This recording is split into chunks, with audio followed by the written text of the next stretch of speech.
సరయు 8వ భాగం. 7వ భాగంలో సాగర్ మద్రాసులో సరయు నివసించే ప్రదేశంలో తిరిగిన సరయుని చూడలేకపోతాడు. కానీ సుజాతని మహాబలిపురం వెళ్లే దారి కోసం ప్రశ్నించడం జరుగుతుంది. ఇక సరయు రవితో బయటికి వెళ్ళడానికి చాలా బాధపడుతుంది. కథ కొనసాగుతుంది. ఇప్పుడు సంపూర్ణ స్వాతంత్రం లభించింది నాకు. ఈ రోజంతా నువ్వు నాదానవు అన్నాడు రవి జోరుగా డ్రైవ్ చేస్తూ ధీమాతో. మద్రాసులో కిక్కిరిసిన జనసమ్మర్దం గల రోడ్ల నుండి దూసుకుంటూ అమితమైన వేగంతో కారు నడుస్తోంది. సరయు ఒక కుప్పవలే అతని పక్కన కూర్చుంది. అతను కారు ఎప్పుడు నడుపుతున్నా ఆమె ప్రాణం అరచేతిలో పెట్టుకుని కూర్చోవలసిందే. స్పీడోమీటర్ను గమనించకుండా కారును నడుపుతాడు. నడుపుతూనే మధ్యలో చూపు ఆమె వైపు మరలిస్తూ ఉంటాడు ఏదో మాట్లాడడానికి. అది ఆమెను మరీ భయం కలిగిస్తూ ఉంటుంది.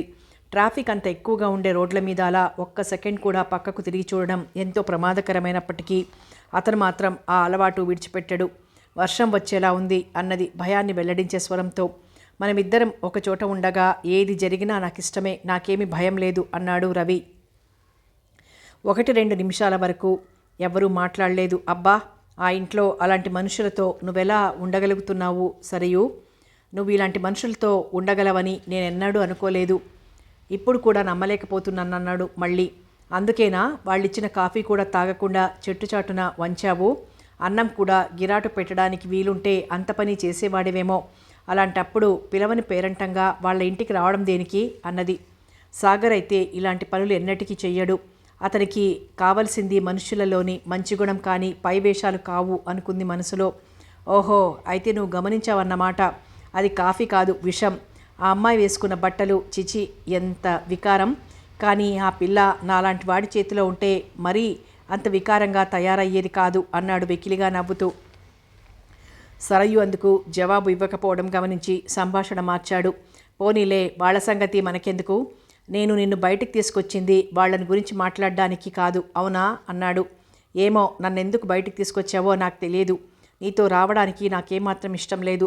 లోకంలో నేను అమితంగా అసహించుకునే ఏదైనా ఉంది అంటే అది నీతో ఉండడం అన్నది అసహ్యాన్ని కళ్ళల్లో చూపిస్తూ.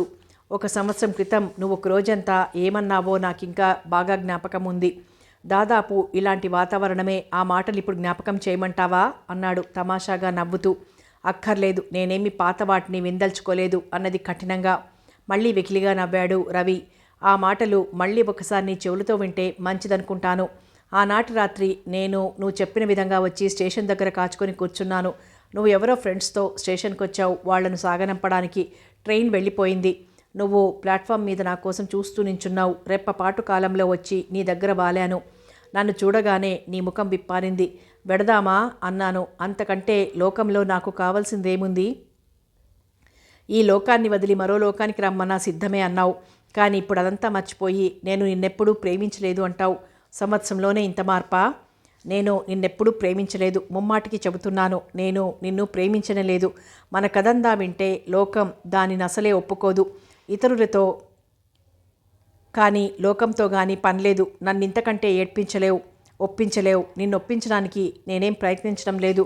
నువ్వు ఒప్పుకున్నా ఒకటే, ఒప్పుకోకపోయినా ఒకటే. నా మనసుకు తెలుసు నేను నిన్నెప్పుడూ ప్రేమించలేదని. అతను ఒక్కసారి ఆమె వైపు చూశాడు. ఆమెలో ఏమాత్రం చలనం లేదు. నిర్జీవంగా కూర్చుని ఉంది. ముఖమంతా ఎర్రబడి ఉంది. ఆమె శరీరంతో తన కోరికను తీర్చుకోగలడు, కానీ ఆమె మనసును మాత్రం ఇంకెన్నటికీ తన వైపు తిప్పుకోలేడు.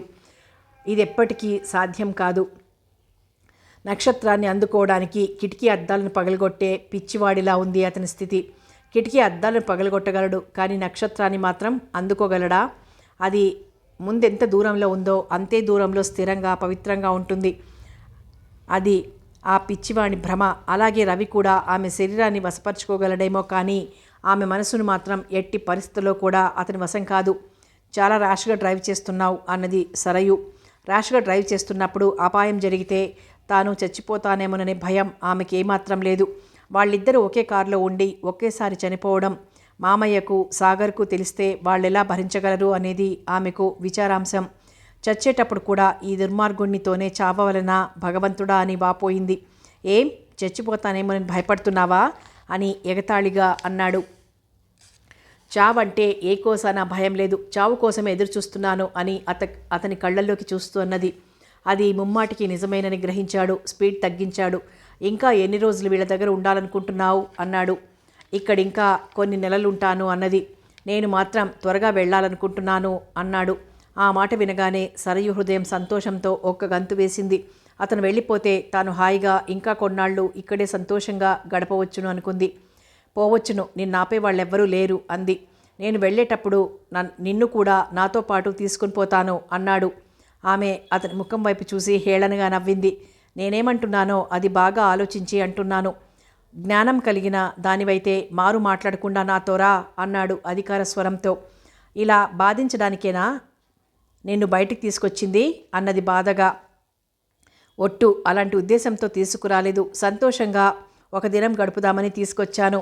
అన్నీ ముందుగానే ఏర్పాటు చేశాను. సంవత్సరం క్రిందట మనం బయటకు వచ్చినప్పుడు ఎలా గడిపేవాళ్లమో అలాగే గడపాలని నా ఉద్దేశం. ఇష్టమేనా సరు అని ప్రేమగా అన్నాడు. ఓరి భగవంతుడా అని ఆమె హృదయంలో అనుకుంది. మనసులో ఏమీ లేనట్లు నటించడానికి ఎంతో ప్రయత్నం చేసింది, కానీ చేత కాలేదు. ప్రతి నిమిషం ఒక యుగంగా గడుస్తోంది. యమయాతన అనుభవిస్తోంది. ఎప్పుడీ నరకం నుండి బయటపడతానా అని ఎదురు చూస్తూ ఉంటే దినమంతా గడుపుదామంటున్నాడు. ఏం చెయ్యాలో, ఎలా తప్పించుకోవాలో అర్థం కావడం లేదు. దాదాపు మద్రాస్ పట్టణం దాటి 30 మైళ్ళ దూరం వెళ్ళిపోయారు. 1 గంట దాటిపోయింది. ఇంకా దూరం వెళ్ళడం తనకిష్టం లేదు. అసలు అంత దూరం ఎందుకు తీసుకొచ్చాడో అనే భయం మొదలైంది. అతనితో వాదించి లాభం లేదు. అంతా భగవంతునికి వదిలి కూర్చుంది. చివరికి అతనే కారు ఆపాడు. పాపం, నీకు బాగా ఆకలేస్తుందనుకుంటాను, భోంచేద్దాం దిగు సరయ్యు అన్నాడు. మారు మాట్లాడకుండా దిగింది. భోంచేయడానికి రోడ్డు పక్కన ఉన్న ఒక పెద్ద బండపైన ఏర్పాటు చేశాడు రవి. కాస్ట్లీ భోజనం తయారు చేసుకుని వెంట తెచ్చాడు. సరయుకు గులాబీ పువ్వులు ఇష్టమని ఒక పెద్ద గుత్తి గులాబీ పువ్వులు కూడా తడిబట్టలో కట్టి తెచ్చాడు. అన్ని వస్తువులు డిక్కీలో నుండి వెలుపలికి తీసి బండపైన అమర్చాడు. భోజనం తానే వడ్డించాడు. చేతులు శుభ్రం చేసుకోమని ఫ్లాస్క్లోని నీళ్లందించాడు. అంతవరకు ఆమె ఏదో ఆలోచనలో పడి బండపైన ఒక మూల కూర్చుండి లేచి చేతులు కడుక్కుని భోజనం దగ్గర కూర్చుంది. మబ్బులు దట్టంగా అలుముకొని ఉన్నందువలన ఎండ కనబడ్డం లేదు. రవి భోజనం ఏర్పాట్లో నిమగ్నుడై ఉన్నాడు. నున్నగా ఉండే అతని తలవైపు చూసింది. నొక్కులుగా ఉండే సాగర్ ఉంగరాల జుట్టు జ్ఞాపకం వచ్చింది. ఇతను అందగాడని అప్పుడు తానెలా అనుకుందో ఇప్పుడు తనకి అర్థం కావడం లేదు. అందగాడినని గుడ్డిగా నమ్మింది. ఆ రోజుల్లో అతనితో సంతోషంగానే ఉండేది. కానీ ఇప్పుడు ఈ మార్పు ఎలా వచ్చింది? తన హృదయం అతని విషయంలో రాయిలా మారడానికి కారణం ఏమో అర్థం కావడం లేదు. ఒకరోజు మనం పిక్నిక్కి వెళ్ళినప్పుడు ఇలాగే మబ్బులు కమ్ముకొని చీకట్లు కమ్మాయి, జ్ఞాపకం ఉందా? నువ్వు నా పక్కలో ఒదిగి కూర్చున్నావు. నీకు చలివేయకుండా నా కౌగిలిలో ఉంచుకున్నాను కదూ అన్నాడు భోంచేస్తూ. అతను ఒక్కొక్క విషయం జ్ఞాపకం చేస్తూ ఉంటే ఆమెకు హృదయాన్ని కత్తులతో కోసినట్లు అనిపించింది. అతను మాట్లాడకుండా ఉంటే బాగుండును అనుకుంది. కానీ అతన్ని ఆపేవాళ్ళెవరు? ఇద్దరిలో ఎవరూ సరిగ్గా భోంచేయలేకపోయారు. ఎంతో భోజనం మిగిలిపోయింది. అక్కడొక పశువుల కాపరి ఉంటే అన్నమంతా అతనికి ఇచ్చివేశాడు. మళ్ళీ బయలుదేరే ప్రయత్నంలో ఉన్నాడు రవి. ఇక ముందుకొద్దు రవి, ఇంటికి వెళ్ళిపోదాం. రామచంద్రయ్య వాళ్ళు మన కోసం ఎదురు చూస్తూనే ఉంటారు. ఆలస్యం చేస్తే బాగుండదు. పరాయి వాళ్ళ ఇంట్లో ఉన్నప్పుడు కొంచెం జాగ్రత్తగా మసులుకోవడం మంచిది. అదీ కాకుండా వర్షం కూడా ఆరంభమైంది. కుంభవర్షం కురిసేటట్లుంది అంది భయంతో కూడిన స్వరంతో. అంతవరకు అతను ఆమెను తాకను కూడా తాకలేదు. కొంతవరకు మేలే అనుకుంది. కానీ అతని కళ్ళల్లో మాత్రం అమాంతంగా తన మీద ఎప్పుడు పడదామా అనే ఆరాటం కనబడుతూనే ఉంది. అదే ఆమెకు సహించరానిదైపోయింది. అతడు తన చేతి గడియారం చూసుకున్నాడు. వర్షం ఎక్కువ కాకముందే ఇంటికి చేరుస్తాను, భయపడకు అన్నాడు. కారు స్టార్ట్ చేశాడు. మళ్ళీ అతి వేగంగా పోనిస్తున్నాడు. ఎటుపోతున్నది సరయుకు అర్థం కాలేదు. సాయంత్రం 6 గంటలైంది. మద్రాసు నుండి ఎన్నో మైళ్ళ దూరం వెళ్ళిపోయారు. కుండపోతగా వర్షం పడుతోంది. పొగమంచు నిండుకుంది. అమితమైన చలిగాలి వీస్తోంది. సరయు వణికిపోతోంది. మనం ఇంటికి పోయే దారిలో ఉన్నట్లు లేము అన్నది సరయు వణుకుతూ. అవును, నాకు అలాగే కనబడుతోంది. పర్వాలేదు, ఎలాగో సరి అయిన దారి తెలుసుకొని త్వరగానే ఇంటికి వెడదాం అని ఒక చిరునవ్వు నవ్వుకున్నాడు. ఆమె అదేది గమనించే స్థితిలో లేదు. 2 నిమిషాలు ఎవ్వరూ మాట్లాడలేదు. ఎవరి ఆలోచనలో వారు నిమగ్నులయ్యారు. నేను నీ విషయంలో ఎంత మర్యాదగా ప్రవర్తిస్తున్నానో గమనించావా సరయు? నా మంచితనాన్ని నువ్వు తప్పకుండా ఒప్పుకొని తీరాలి అన్నాడు మళ్ళీ తనలో తానే నవ్వుకుంటూ. అవును, మర్యాదగా నడపడానికి ప్రయత్నం చేస్తున్నావు అన్నది విసుగ్గా. ఏదో జవాబు ఇవ్వక తప్పదు కాబట్టి. ఇప్పుడు అతనికి స్పీడ్గా డ్రైవ్ చేయడం కష్టమైపోయింది. ముందుకు దారి కనపడడం లేదు. అందువలన నెమ్మదిగా నడుపుతున్నాడు.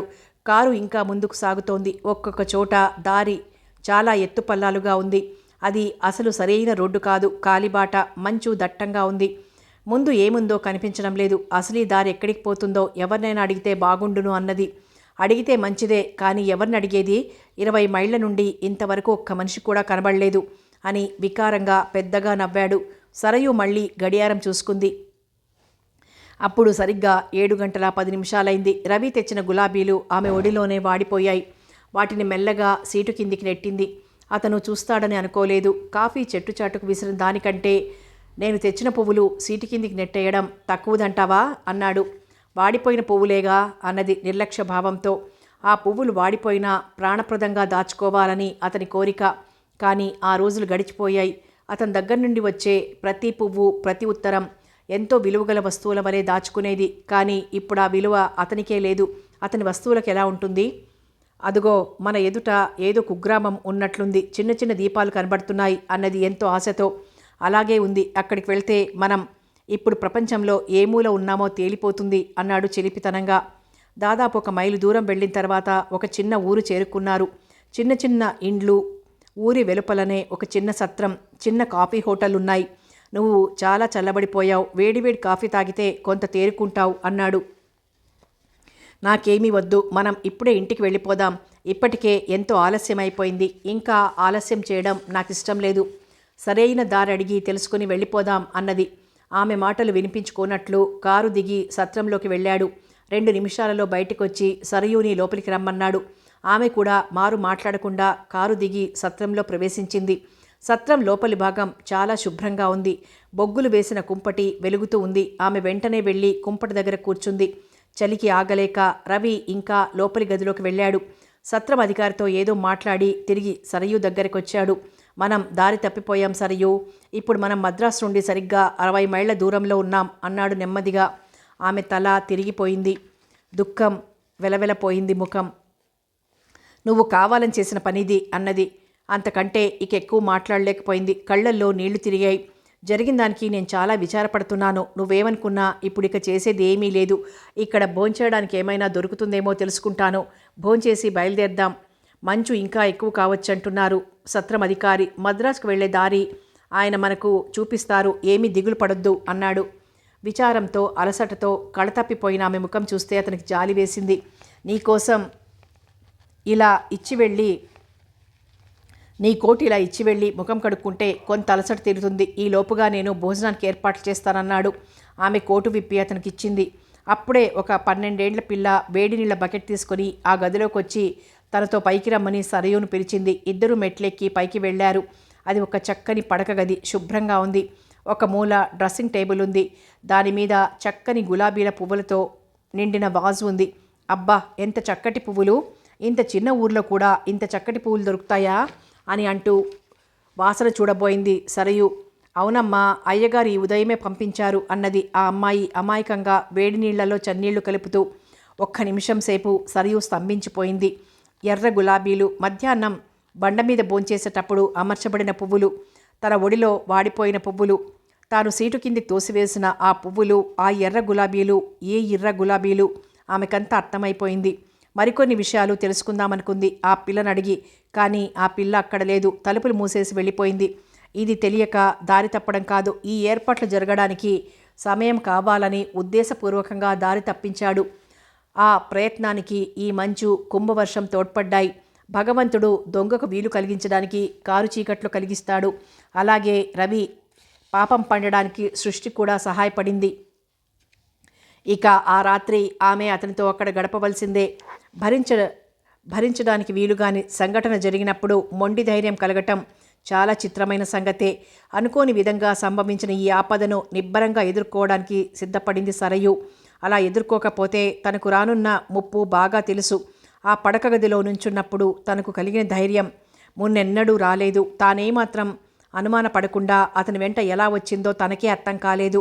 రవి యొక్క నీచమైన గుణం బాగా ఎరుగుండి కూడా ఈరోజు అతనితో బయటికి రావడానికి ఒప్పుకుంది. అతన్ని నమ్మి చాలా పొరపాటు పనిచేసింది.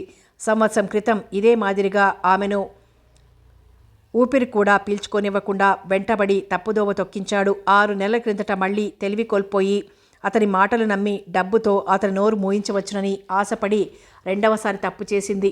మొదటి దానిని కప్పిపుచ్చడానికి రెండవది, రెండవ దాన్ని కప్పిపుచ్చడానికి మూడవది. ఇన్ని తప్పులు చేయవలసి వచ్చింది. అన్నింటికంటే ఈరోజు జరగబోయే విషయాన్ని తలుచుకుంటే తనపై తనకు కంట్రోల్ లేకుండా పోతోంది. గట్టిగా గొంతెత్తి ఏడ్వాలనిపించింది. కళ్ళు మూసుకుంది. మామయ్య అని గట్టిగా నిట్టూర్చింది. ఆ విధంగా ఒక గడియసేపు కళ్ళు మూసుకుని మళ్ళీ స్థిమితపడింది. ఏదో శక్తి తనలో ప్రవేశించినట్లయింది. కిటికీ దగ్గరికి వెళ్ళి కిటికీ రెక్కలు తెరిచింది. బయట ఏమున్నది కనబట్టం లేదు. అంతా అంధకారం. కిటికీలో నుండి బయటకు పడిన వెలుతురు వలన గ్రహించింది కిటికీ చాలా ఎత్తులో లేదని.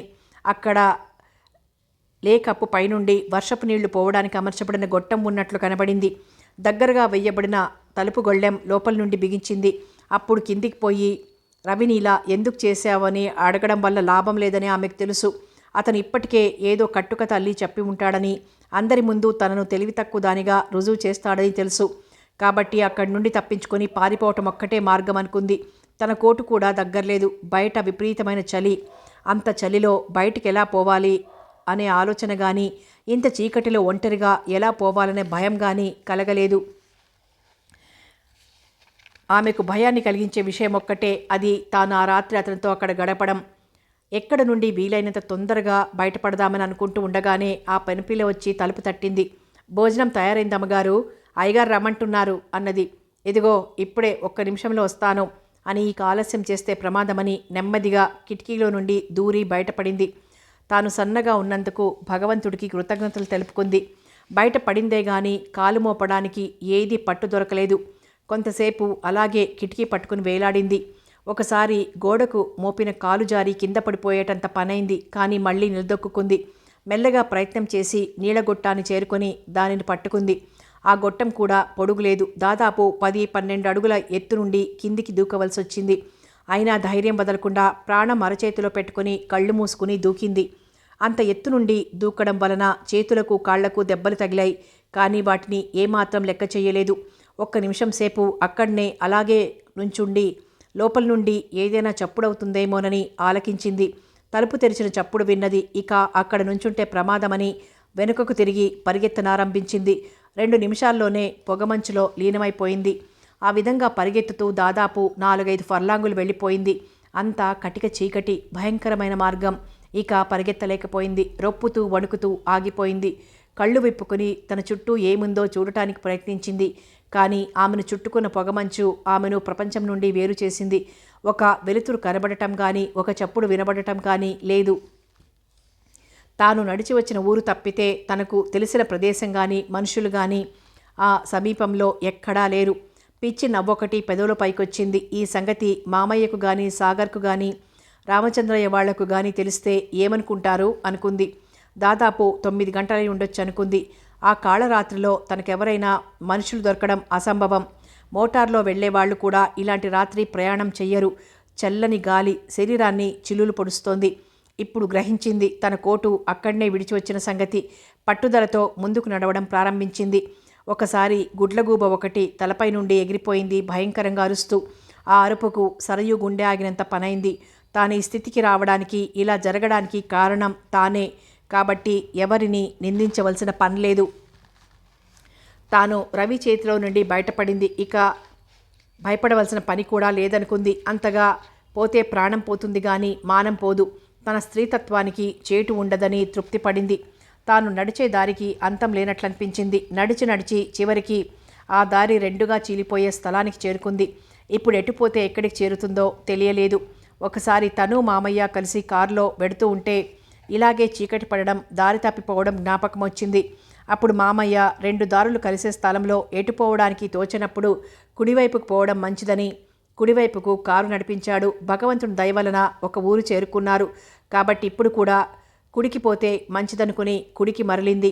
నడుస్తూ ఉంటే గతం జ్ఞాపకం వచ్చి కొంచెంసేపు దుఃఖాన్ని మరిచింది. మామయ్య తనతో ఉన్నట్టు అనుభూతి పొందింది. ఎంతైనా ఇదేమీ వేరే దేశం కాదు. ఇంకా కొంతసేపటికైనా తప్పిపోయిన దారి దొరకకపోదు, మనుషుల మాటలు వినబడకపోవు అని తనను తానే ఓదార్చుకుంది. ఈ విపరీతమైన చలి లేకపోతే నేనంతగా బాధపడేదానను కాదనుకుంది. ఒక్కసారి ఎంతో దూరంలో ఉన్న ఒక చిన్న వెలుతురు కనిపించింది. కానీ మళ్ళీ దట్టంగా చీకటి కమ్ముకుపోయింది. కన్ను పొడుచుకున్నా కనబట్టం లేదు. ఇప్పుడు రవి ఏం చేస్తూ ఉంటాడు అనుకుంది. ఒకవేళ తనను వెంటాడి పట్టుకుంటే అంత భయంకరమైన రాత్రివేళ వెతకడం పట్టుకోవడం అనేది సాధ్యం కాని పని.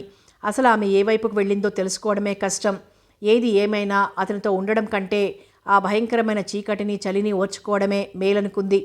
తాను పొందిన అలసటను బట్టి ఎంతో దూరం నడిచానని గ్రహించింది. చలిలో కాళ్ళు చేతులు వంకరలు తిరిగిపోతున్నాయి.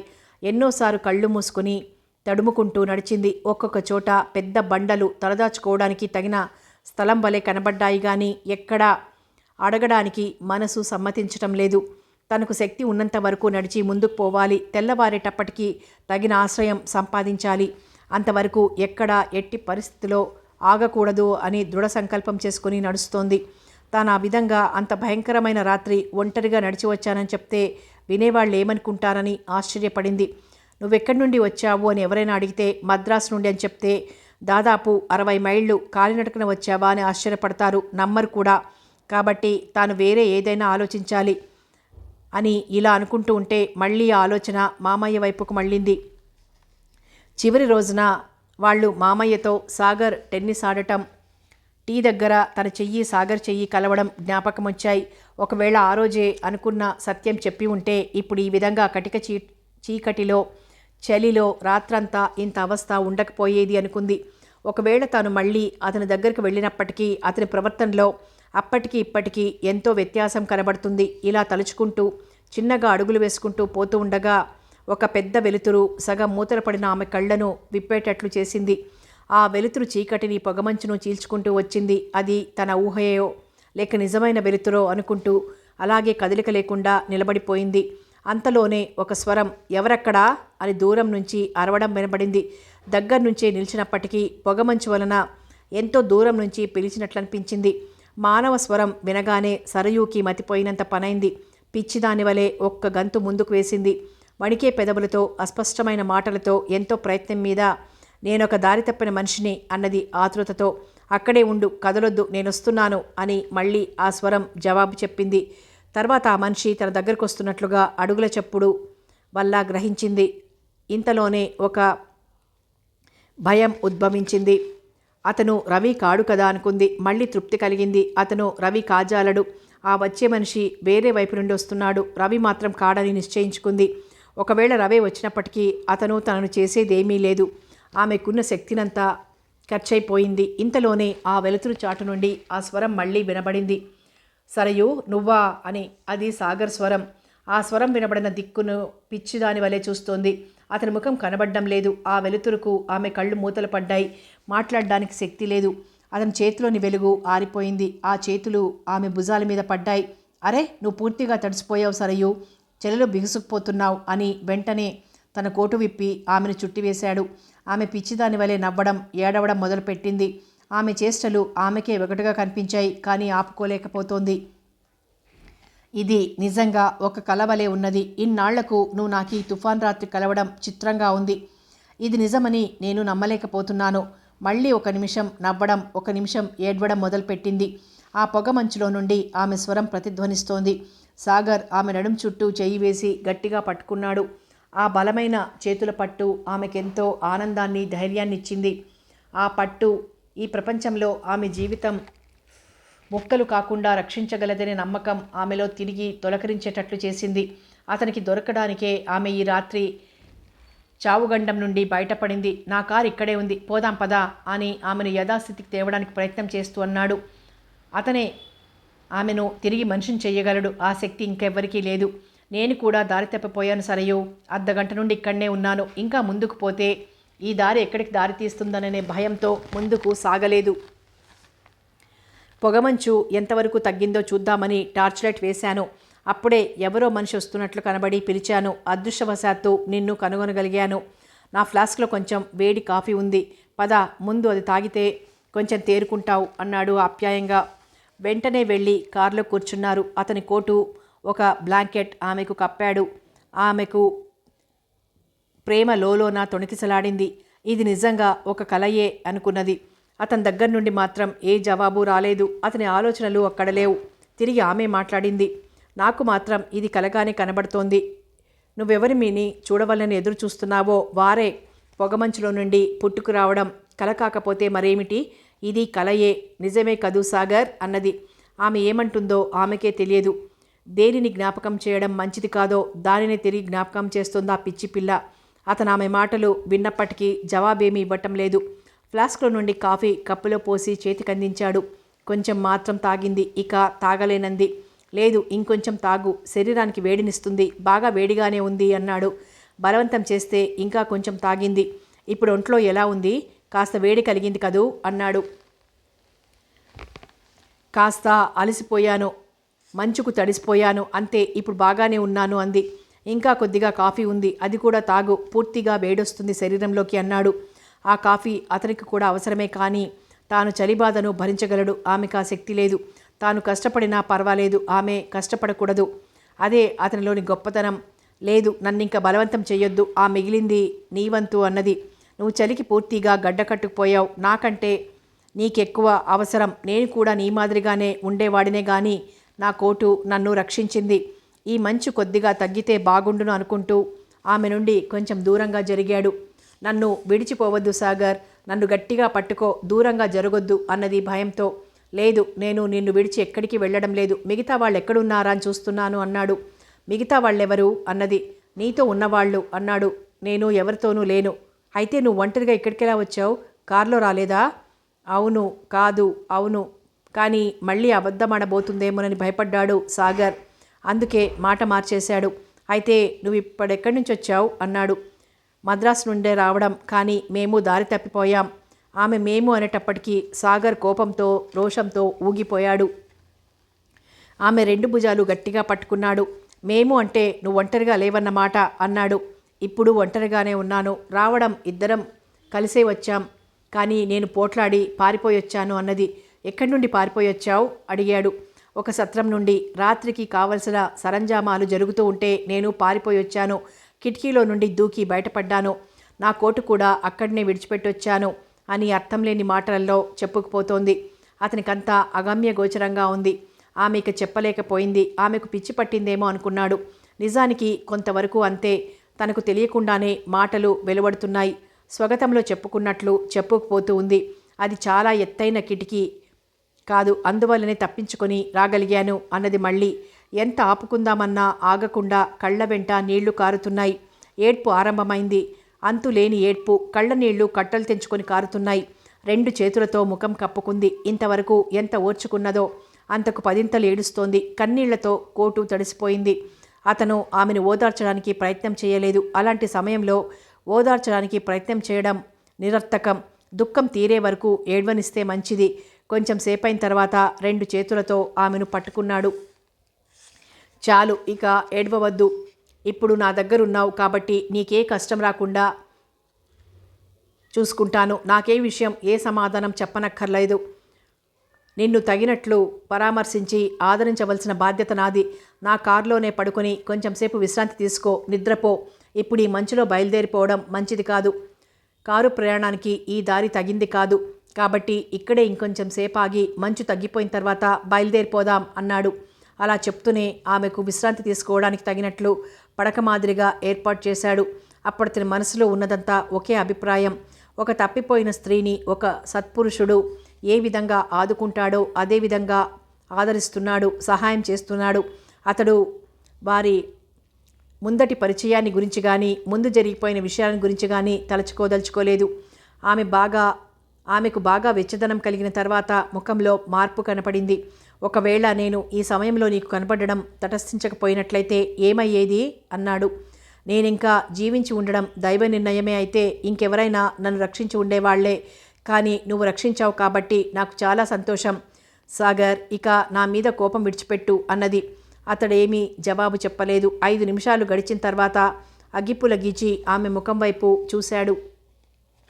అప్పటికే ఆమె గాఢ నిద్రలో మునిగిపోయింది. అగ్గిపుల చివరి వరకు కాలేదాకా ఆ ముఖం వైపు చూస్తూ ఉండిపోయాడు. తన చెయ్యి కాలినప్పుడు అగ్గిపుల్ల విసిరి పారేసి ప్రేమి ఉన్న చోట తాను కూర్చుండి ప్రేమిని సీటు కిందికి దించాడు. ఆలోచనలో మునిగిపోయాడు. తాను తలచిందేమిటి, ఇప్పుడు జరిగిందేమిటి, తాము తిరిగి ఎన్నటికీ ఆమెను చూడదనుకున్నాడు. ఆమెను గురించి తలంపులు కూడా మనసులోకి రానివ్వకూడదనుకున్నాడు. అందుకే ఆమె నుండి దూరంగా పారిపోయాడు. కానీ విధి మళ్ళీ ఇద్దరినీ ఒకే చోటికి చేర్చింది. అది కూడా ఇలాంటి రాత్రి, ఇలాంటి పరిస్థితిలో ఆమె ఎవరితో ఉన్నట్లు, ఎక్కడ, ఎందుకు, ఇక్కడికి ఎలా వచ్చింది? ఆ రోజు ఉదయం సత్రం వెలుపల విన్నది ఈమె స్వరమేనా? అప్పుడు వినబడిన మాటలేమిటి?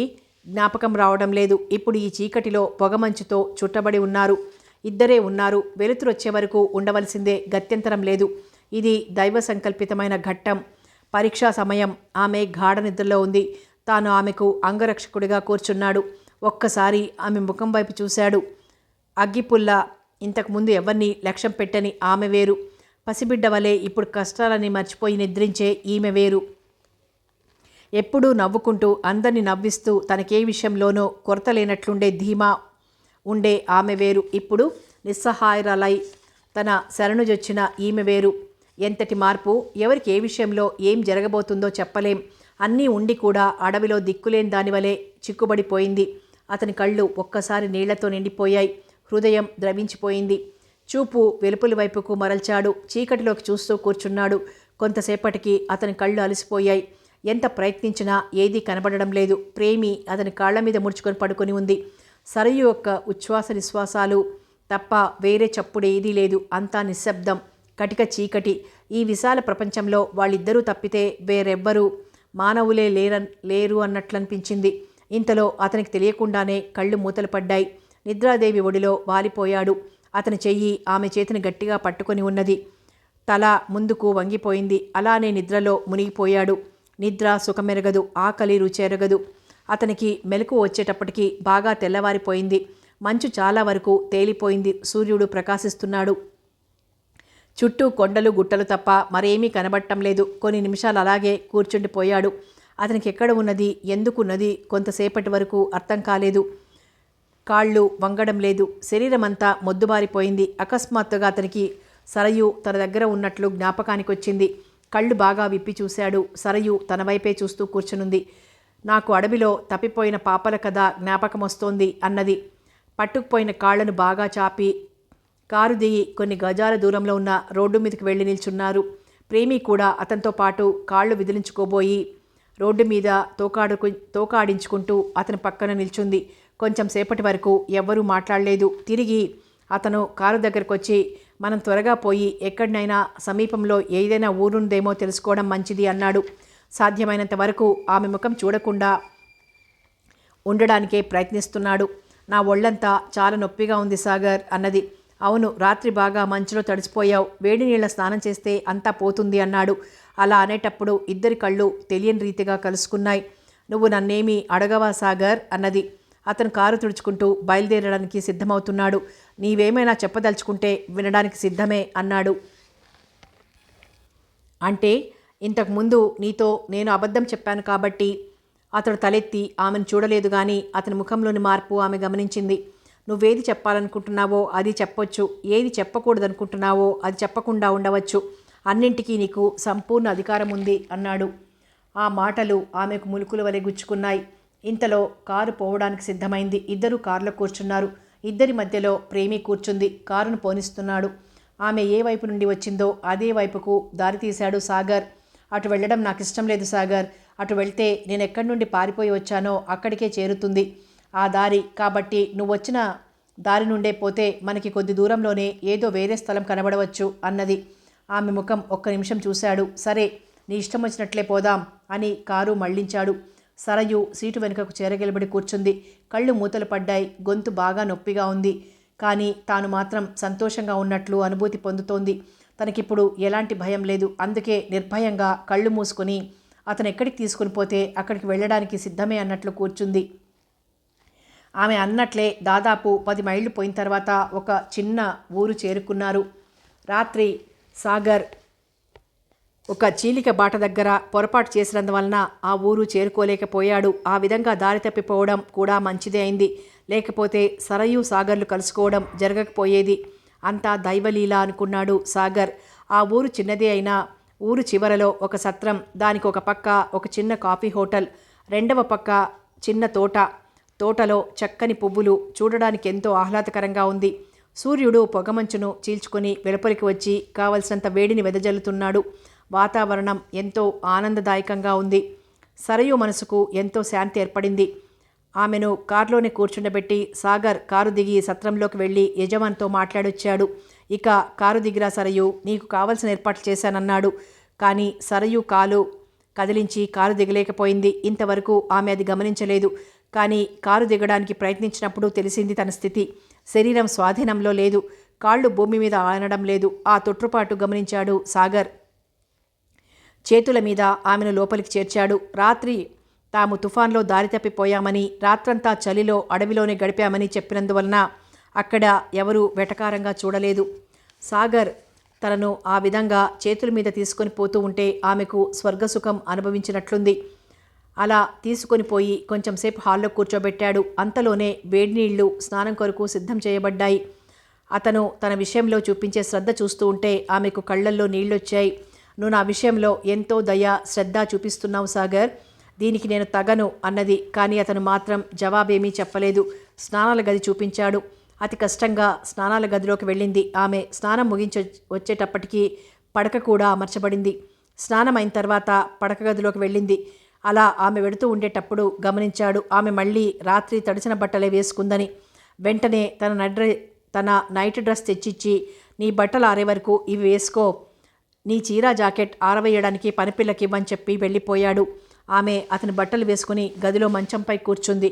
ఇంతలోనే వేడివేడి కాఫీ పలహారంతో సర్వర్ గదిలోకి ప్రవేశించాడు. అయ్యగారు ఎక్కడా అని ప్రశ్నించింది.